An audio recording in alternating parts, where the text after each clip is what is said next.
Hello everyone, welcome to this episode of Seek to Forest. In this episode, I, Gaurav Gupta, Chief Growth Officer at Akshay Foundation, will be talking to Akshay Saxena, co-founder and co-CEO at Avanti Fellows.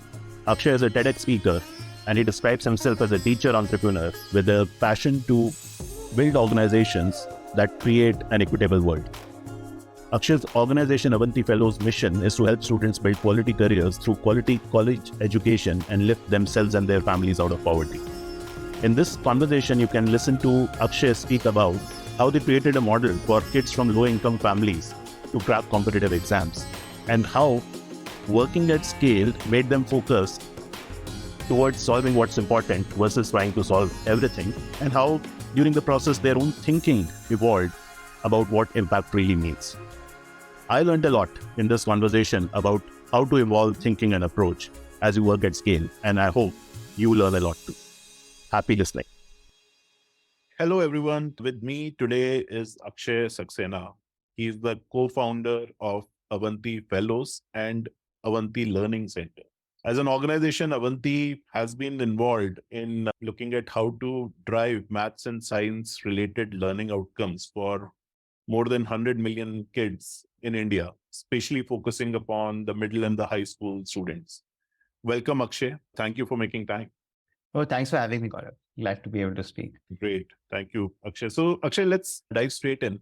My first question to you is that, look, you've been at it for more than a decade now, right? Yeah. Of course, the journey would have been really, really interesting.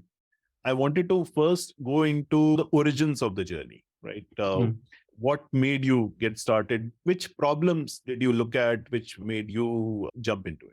Yeah, the origins really, I think, come from when I was still in college. Was fortunate enough to go to IIT Bombay. And I think that time period was a big education for me, right? Because for the first time, I started to see kids who were from dramatically different backgrounds than me.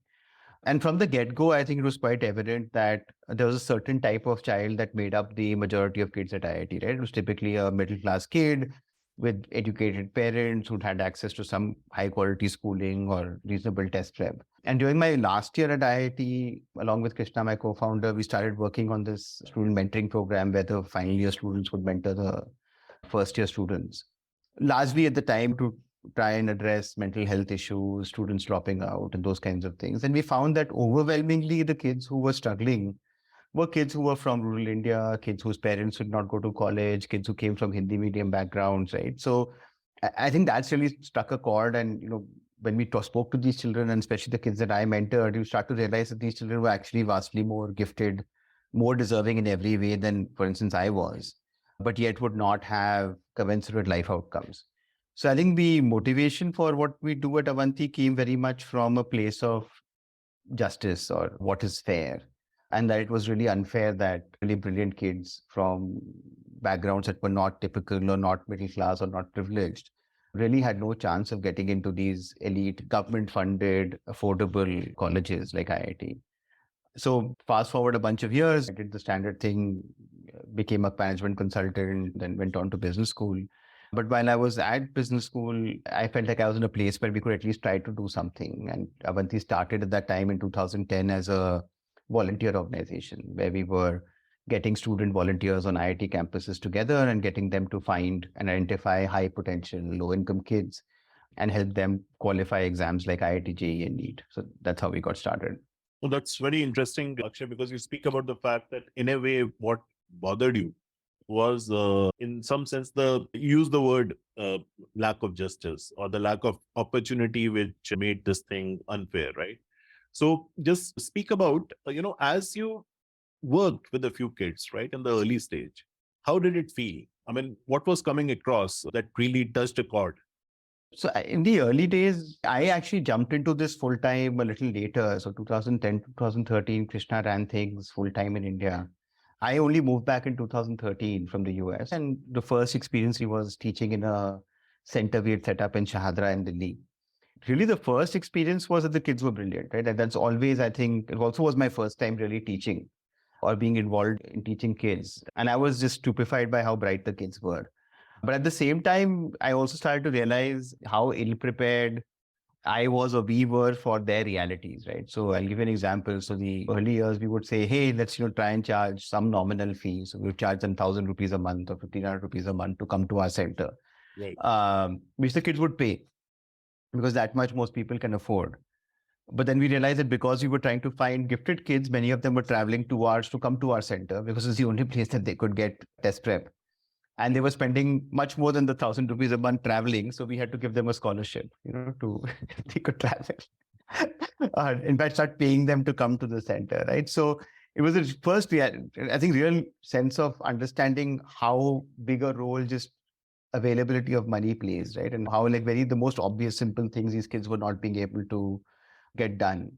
The other really was how challenged I felt, right? Because I think it's much easier thinking of this stuff in abstraction and very different when you start to deal with it, right? So one of the brightest kids in my class came from a Hindi medium school, didn't understand a word of English. And this was, I think, a recurring theme.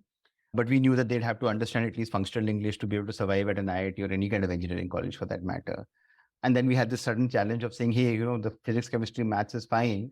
How do we get these kids to become conversant in English? And what do we do and how can we do it? And there's such little time. And I think the enormity of what we were taking on started to dawn on us and the set of problems started to snowball really quickly. But amongst all of this, what was quite incredible and continues to be, I think, the biggest thing that keeps us motivated is the kids always find a way, right? The kids who really want to find a way, as long as they have some support structures that you can provide, find a way, right? To learn, to overcome. And they always surprise you by how much they can do with very little input. That's in many ways an artifact also of the kind of programming we run, which is because we focus on kids who have the potential of going to high-end technical colleges. We end up also with the most gifted, the most motivated, the most gritty kids. But yeah, it's a mixed bag, but very inspiring working with these children. That's fascinating, Akshay. In fact, also the way you describe the thing.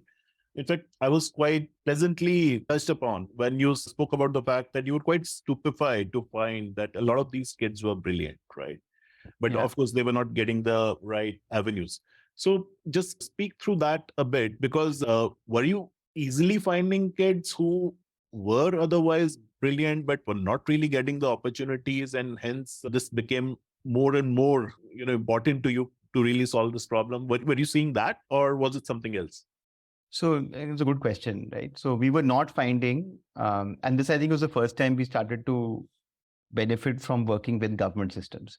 So in the first few years, we would run a selection test, right? So we would get volunteers, go to government schools only, but we would run a search program, right? Where we would go and try and find children through tests. And we'd really struggle actually to even find 100 kids a year, right? Because many steps are involved in getting them to actually apply. So the kids have to know, they have to show up, they have to do reasonably well on the test, then you have to be able to talk to them and get them to enroll. But literally the moment we started working with government systems in some form of partnership, I think our first MOU ever was with the Delhi government itself many years ago, where they allowed us to at least distribute information in the schools and test through the schools. All at once, the student acquisition problem disappeared, right? So the moment we had access to state systems, it became more a question of, look, here's a lot of kids and thousands of bright kids. And then it became more a question of how do you get the service to them? So the entire problem statement changed from how do you find kids to how do you get the service to the kids that exist. And ever since that's been the case. There are more than enough kids who are brilliant, who are hardworking, and more than brilliant in the conventional sense, right? Where if you gave a test and score really well, you can see that they're self-learners, they have the ability to learn, they're motivated, they're committed, they'll study in the middle of the night, they'll find a way to get a smartphone if you need them to, right? So motivated, gritty kids you find in abundance. And it really is a matter of how do you design systems to get services to them in a way that will benefit them, right? As opposed to trying to get them to fit what service you'd like to deliver. Interesting, because here now you've touched upon this angle that if you were to look for motivated kids, that's kind of easier to find. And especially when you look for what's abundant, and what's abundant are the government's ecosystem and the kids who go there, right? Because you spoke about the fact that how all of a sudden the student acquisition problem disappeared. Yeah. Right. So that's very interesting, because here, from following the earlier method to you evolved to this new method, which actually made the kids abundant. And of course, the motivation was abundant. Did that make it easy, however, to work with these kids? Not really, right? So in the sense that we had to reinvent the wheel again, right? So reinvent sort of our mode of functioning entirely, Mm. which is, so if you take a step back and say, look, if you start with the first principles, like all of us were consultants, you say, okay, I want to get 5,000 children, 10,000 children, 100,000 children into top-notch engineering colleges. Mm. The first principle thinking would say, okay, go find schools that are really high performing, go find pockets where you'll find these children, set up centers there, give them lots of input and over requisite input and see how they clear, right? But you always imagine some number of centers or some number of units or some number of physical spaces where you can do this work, right? That's always how, at least back in 2010, how one would imagine this. But when you start to chase what is abundant in government systems or where are these kids abundant, they're abundant in government systems, but they're also extremely scattered, right? And they're also more abundant in rural areas or cutoff areas than they are in major urban areas. Because in major urban areas, typically the kids who are really high performing will go to private school, start getting distributed in some way. Somebody will give them a scholarship. But if you then start chasing, look, where is the largest catchment of high performing rural kids? Or if now that we focus much, much more on girls, where is the highest catchment of high performing motivated girls? You will find them in rural India. You'll find two per school and you'll find them distributed.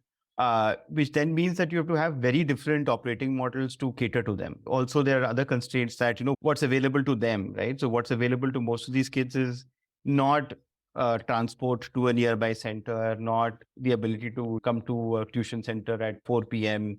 What's available to them is often access to a phone, maybe between 9 p.m. and 11 p.m.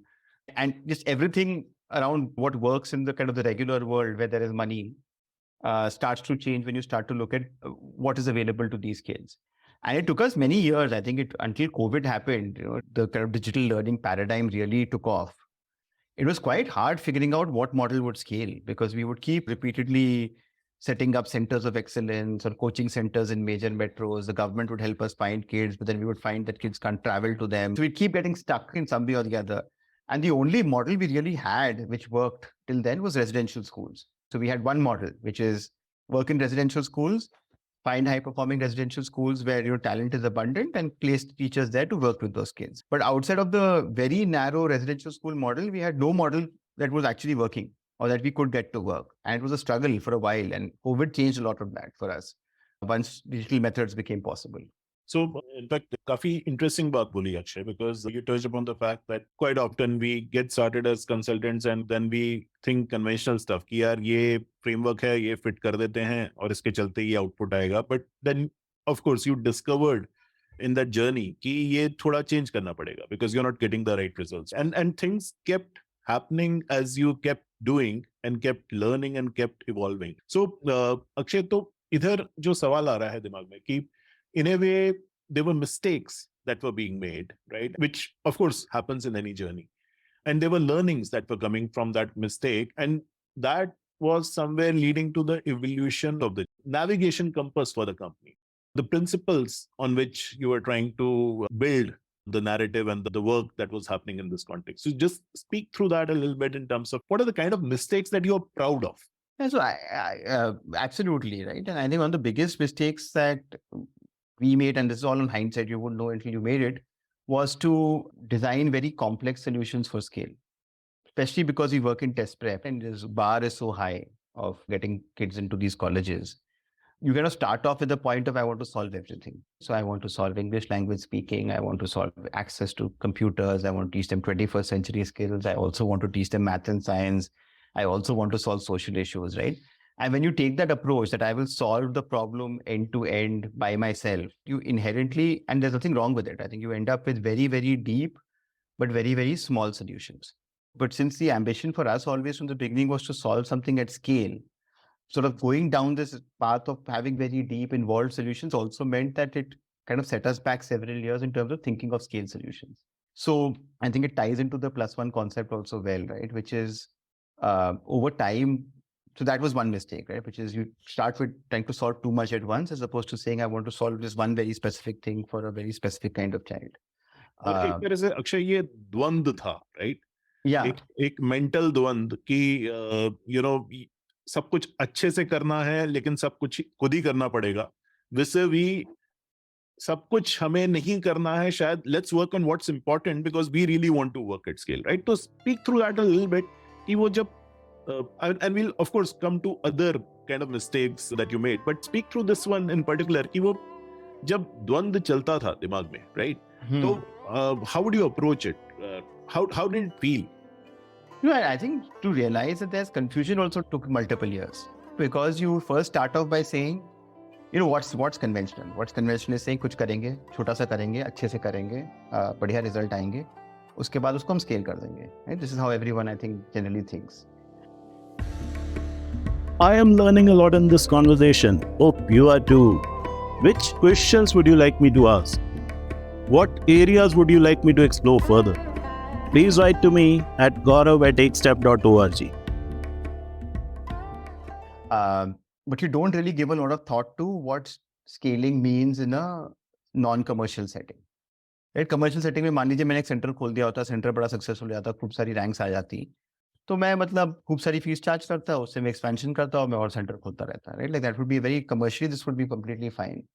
But the moment we start working with a government school setting where one way or the other इस तरह से पकड़ो या उल्टी तरफ से पकड़ो कान, खूब सारा खर्चा सरकार को तो करना ही है. Like there's no way that these children will be able to access anything unless the government participates. Like, and then ignoring what constraints working with high scale government systems will impose, I think was this caused some of this confusion. So it took us a fair while where once the program was proven and people said कि इसको कर दो, to realize, the model we have is fundamentally not designed at all for scaling across government system. We have no model to scale across a government system. We have only this model. So it took us, I would say, good 4, 5, 6 years to realize that there was a problem, that there was some confusion. And then there was a lot of confusion because you would, like I said, you kind of get stuck in this morass of what are we really solving for, right? Because that was the first time the choice became real. Like, are you solving for scale or are you solving for depth of impact? And usme fir, where we landed eventually was, we're solving for scale in some matters and depth of impact in some matters, right? And how to segregate which things are scale solutions and which solutions are supposed to operate at population scale and which solutions you're okay doing at small scale because there's meaningful value still, at the population level. So बहुत ज़्यादा confusion create हो गया उस time पे कि how do you even define what our role is and what we want to do. So it took us, I would say, 3, 4 years to even realize there was a problem. Right? कि कुछ पंगा है भी. Right. And Akshay, that's what makes it so fascinating. And for you to be candid, to say that, जैसे कई लोग बोलते हैं, यार, हमको दिख रहा था प्रॉब्लम, हमने ये करा और आगे बढ़ गए. Versus saying, हमको कई साल लगे उस चीज को समझने में. Right. And that's a very candid admission by you, because a lot of times we don't realize when we are especially in the middle of it. Yeah. Especially when you work with kids, right? Because I think the hardest thing to do, at least in my mind, work with children and their learning is every part of what you do is highly rewarding. So any interaction with a child is rewarding, especially if the child is motivated. Yeah. Right? तो आपको हमेशा लगता है जो आप कर रहे हो बहुत impactful है, क्योंकि objectively है, right? आपने एक बच्चे को 1 घंटा पढ़ाया, वो भी impactful है, right? But to realize, I think it takes a long time to realize that you will have to do some things that are less impactful to be able to reach more kids.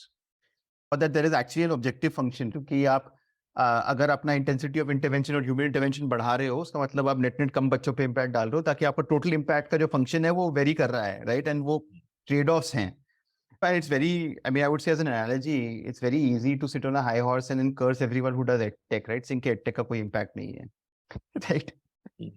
But it also comes from a place where of not recognizing that lots of things that you would do at high scale may not have any obvious impact because you're laying down pipes, may have very limited impact or small impact. And often the error you're making is you're not trying to measure the right impact. Like you're trying to measure आपने बच्चों को मान लीजिए content बांटा या आपने बच्चों को assessments कराए high scale पे. If you feel like the impact of that is going to be learning gains, then you're already fooling yourself. That's not going to lead to learning gains. But if you feel like the impact of that is going to be awareness of a certain test or familiarity using computers to learn, you have to just think about what the right impact metric is. And these are hard problems you can, at least I feel like in our life also, you can just avoid for a long time as long as you're working with children, because all of that is so rewarding in itself. That's very well said, Akshay, because I think the entire framing of this in terms of how you spoke about it, on one side, you can solve for what will work at scale, but that may not be perfect. In that, quite often you are looking for what's really important to change. and yet can happen as a change at the scale of the population. So what happens at population scale as a change may not be perfect, but yet it becomes a +1 kind of a change. Vis-a-vis solving for everything and hence trying to make things work and then trying to figure out what will make it work at scale and then dealing with that kind of a challenge. But in the process, still realizing warmth of how it touches the lives of children and really brings about a change in their lives and feeling the warmth of it. So Akshay, naturally it would have led to within the firm for you to say that look, ये confusion तो बार-बार होगा, सबको होगा. But and you spoke about the fact that we looked at coming up with metrics that are important and choosing the right metrics, right? तो वो करते हुए और आगे बढ़ते हुए मतलब how was it panning out? Yeah, so I think the way we thought of it is, what is Avanti's role, right? Like, what do we want to do?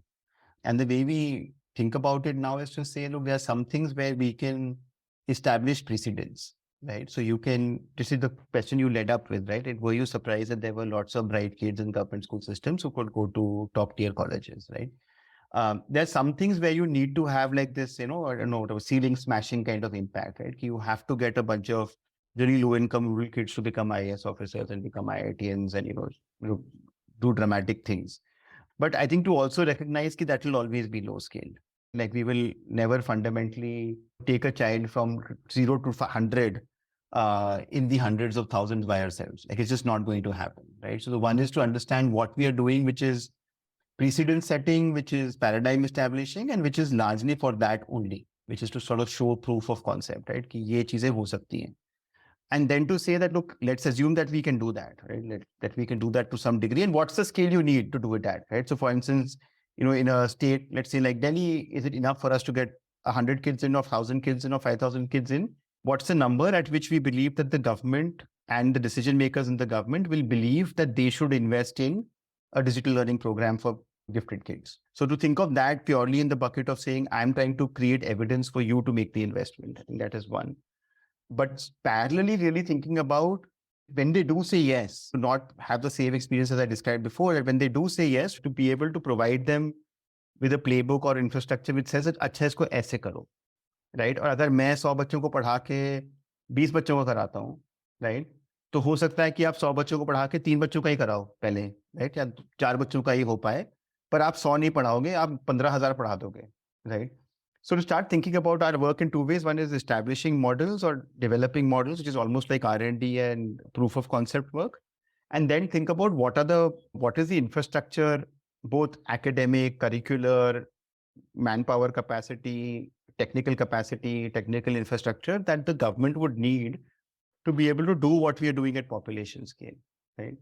And to divide those two pieces, which is to say, iska goal ye hai कि हम essentially like in this parlance +1 कर रहे हैं, like हम बहुत धीरे-धीरे चीजें improve होंगी, हल्की-हल्की चीजें improve होंगी. अभी कोई डेटा नहीं आता है, बाद में डेटा आएगा, फिर वो डेटा ऐसे फॉर्म में आएगा जो दूसरे डेटा के साथ बात कर पाएगा, फिर हम शायद इवेंचुअली एनडीआर फॉर्मेट में पहुंच जाएंगे, राइट? तो वो हमें पता है कि धीरे-धीरे रैंक के होगा, लेकिन वो करना जरूरी है एंड उसको उस तरह से देखना भी जरूरी है, which would be kind of the ecosystem work or the platform work or the things that we do. And then there is work where we know we have to have a very, very high bar on impact because we know it is high intensity, high input, but which is being done mostly to establish precedents and proof of concept for the government. So that's how we kind of split our work now, right? Where we say, here's impact work, like deep impact work, but here's how we are going to lay down the pipeline. And then there's a third piece, which is really, which you touched upon, Gaurav, which is also to stop in the scale work, to stop thinking of ourselves as the primary actors. Right? Which is, I think, a really important kind of it's a form of humility, I think, which I have learned with difficulty. but to realize that, look, these problems are so big, right? It's very unlikely that we will be the only, definitely not the only, and almost certainly not the primary actors in some of this big work.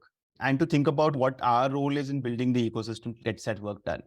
But I think, especially when, I would say, I would just use only my example specifically, right? When I started, I don't think one really understands all of this. You kind of start off because you're starting out from a point of idealism and you're starting off from this endless self-belief that I am going to come up with this one answer where everybody else couldn't find it and I'm going to solve it. I think that goes away after some time working on these large problems.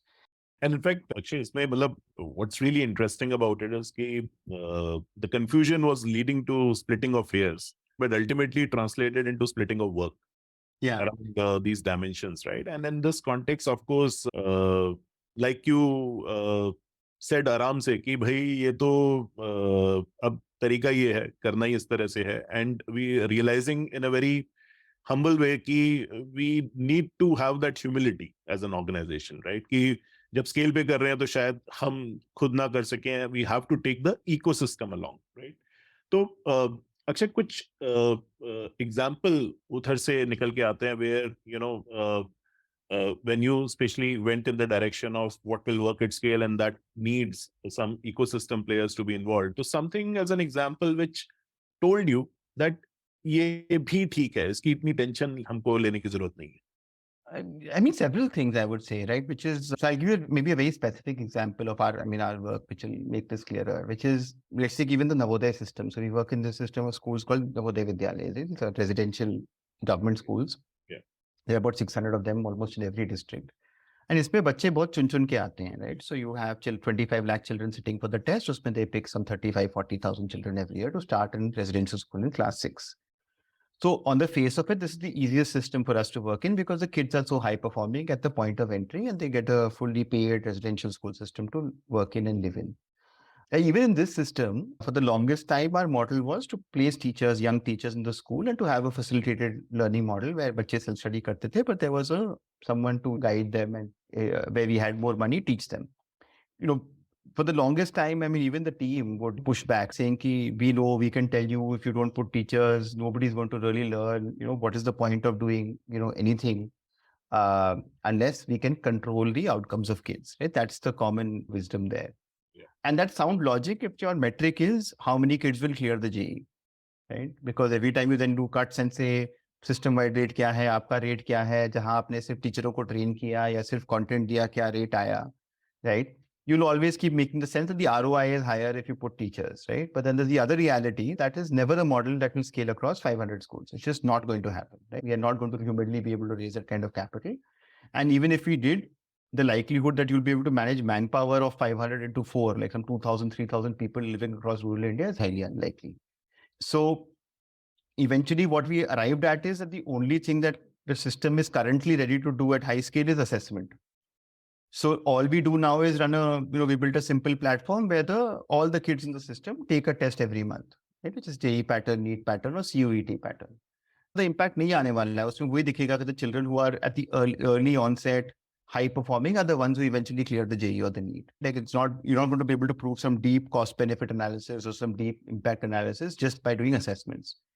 But the way to look at it is, how many steps forward have we taken at least one step forward towards having an ecosystem where the high performing kids are getting access to resources and maybe some local facilitation or community facilitation or mentors online.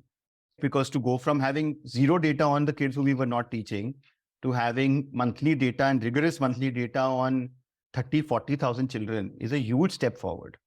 And that has meant lots of ancillary benefits where those kids are getting identified early. Sometimes the principals will figure out if there's some way in which these children can be sent to other programs after class 12. There's a lift in the awareness of the families that the child is gifted.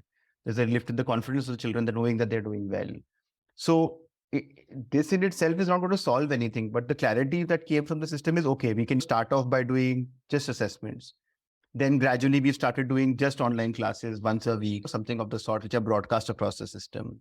Then and as a consequence, a year or two into it, the Samiti said, okay, we'll give tablets in all the schools. So, tablets से content preload हो गया है, right? तो वो बहुत धीरे-धीरे एक step करके हम उस तरफ जा रहे हैं, right?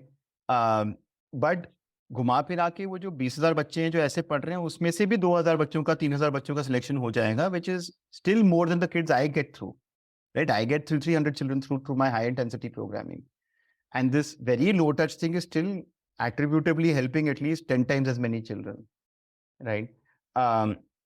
Similarly in Delhi, right, like the 17,000 kids who participate in our program, उसमें से हम जो high intensity पढ़ा पाते हैं online, वो हम शायद 500-600 बच्चों को हर साल पढ़ा पाएंगे, बहुत high intensity, and maybe 1,000-1,500 children with medium intensity. But we are finding quite consistently that just by participating in some format of system-wide testing assessment, ये सेम बेनिफिट्स वहाँ पे अप्लाई हो रहे हैं, right? And then it's creating for us a model where we can eventually say कि चलो इन assessments को हम दीक्षा में डाल दें, या इन असेसमेंट्स को हम एनटी के थ्रू पार्टनरशिप करके किसी फॉर्मेट में इम्प्लीमेंट कर दें, या स्टेट में कैपेसिटी बिल्ड कर दें कि आप कर लो और डेटा इंटीग्रेट कर लो.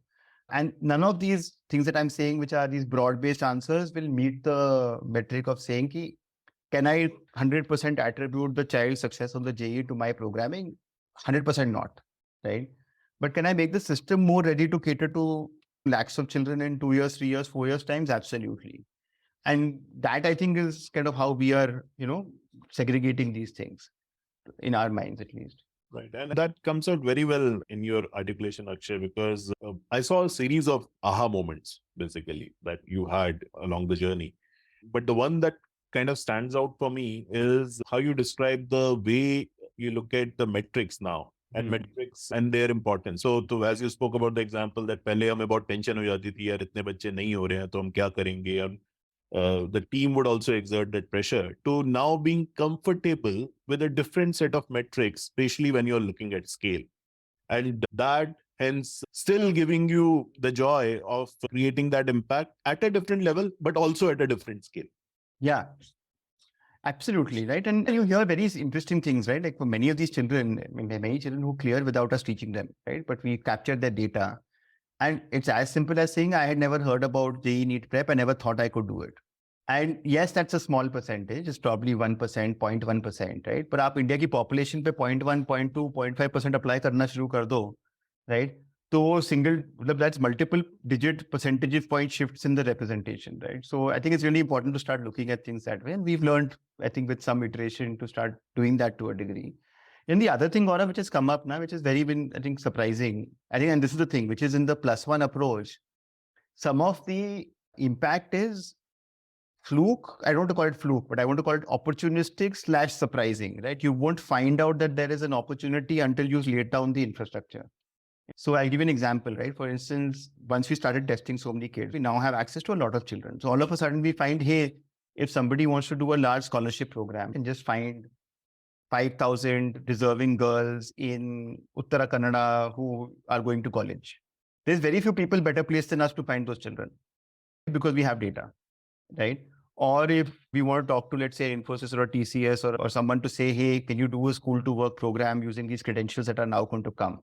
Again, we have the data. At least we have the scale data to be able to start finding kids, because for most educational programs, the first point of where they get stuck is बच्चे कहाँ से मिलेंगे, right? And if we are sitting on data of the highest motivation children in the country and rigorous data of them for multi-year data, that in itself opens up opportunities that we wouldn't even have thought is part of our mandate or something we would do. So I think the add-on benefits of gradually building pipelines of data, infrastructure, access of kids, connections to kids, cannot be kind of, I don't think one should talk that down ever. Like, I think that's something which has been a big aha learning for me, which is key, there's some value in just sitting on data and seeing what might want it. And that's been cool to see as well. That's really marvelous, Akshay, because in a way, this realization in itself that every time what you do may not show immediate results, but especially when you do things which are infrastructural in nature, the opportunity may reveal itself down the line. That's amazing, amazing insight to have. So Akshay, what next? I mean, what kind of mistakes, what kind of aha moments, or what are you looking for as you look at the future now? Well, I think I'd love to make more mistakes, but I think every time we've made a mistake, we've learned something pretty cool. And I think now we make high-scale mistakes, which is even more interesting. Which I think is, by the way, just as an aside, I think is one more of those myths we need to bust. Like, it's okay to make big mistakes also, because those mistakes can only be made at high scale. Like, there's many mistakes you can only make at high scale. Like your server can crash only when you have 10,000 test takers, right? So if you keep plodding around and hoping that someday you'll build the perfect system where 10,000 people will take the test, you'll never test 10,000 people at once in the same 10-minute window. So I think one is make more big gnarly mistakes and learn from them. The second is start to think a little bit divergently about impact for us as well, because I think we're already starting to get to the point where there's line of sight to seeing कि जो बहुत ही obvious चीजें हैं, right? कि बच्चों का IIT करा दो, NIT करा दो, डॉक्टर बना दो, इंजीनियर बना दो, उसकी कुछ एक natural limits हैं. right? There's a certain number that you can do max.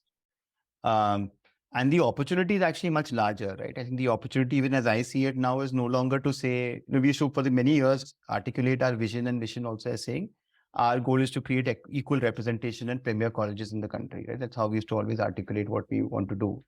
We've already started articulating that differently by saying our goal is to lift kids out of poverty in a single generation, which means that even letting go of these frameworks of saying कि college ही जरूरी है या अच्छे college से ही नौकरी मिलेगी, right? I think letting go of some of those things and saying, thinking reverse, which is to saying, hey, I'm sitting on one of the largest communities of kids who are highly driven and motivated and their information and school systems that want to do good for these children. How do I bring opportunity to these kids, right? I think it's in many ways, a completely different way of looking at what we do. And usme, I think ecosystem thinking, building coalitions, these things are actually going to be even more paramount because we certainly will not do this. I mean, 100% will not do the skilling for those pathways. Like there's no chance we will do the skilling for those pathways, right? And parallelly, we know there's a lot of architecture system building that's happening in education, right? Which I think even from all my conversations, Gaurav, with you and with the XTEP team, right? It's also been a journey you guys have been on, right? Which is to say, what should we do? And I think it's arriving at infrastructure, right? And systems. So I think a lot of this stuff is coming together for a bunch of us. I think it'll be exciting, like, next 5-10 years to see ki, how do we energize an ecosystem to create impact for these kids as opposed to, catch hold of every child and teach them ourselves, which will certainly not be what we do, the vast majority. Fascinating, Akshay. I mean, I really love the conversation that we've just had. Of course, a lot of what you spoke about struck me.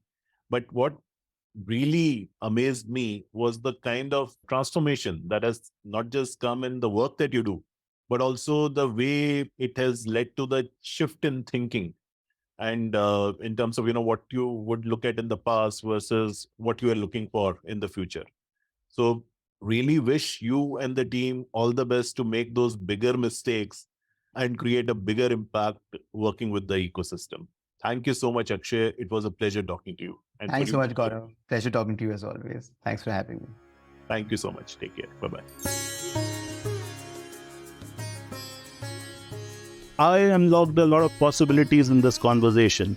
Hope it did the same for you. Which leaders would you like me to meet? What would you like me to ask them? Please write to me at gaurav@xtep.org.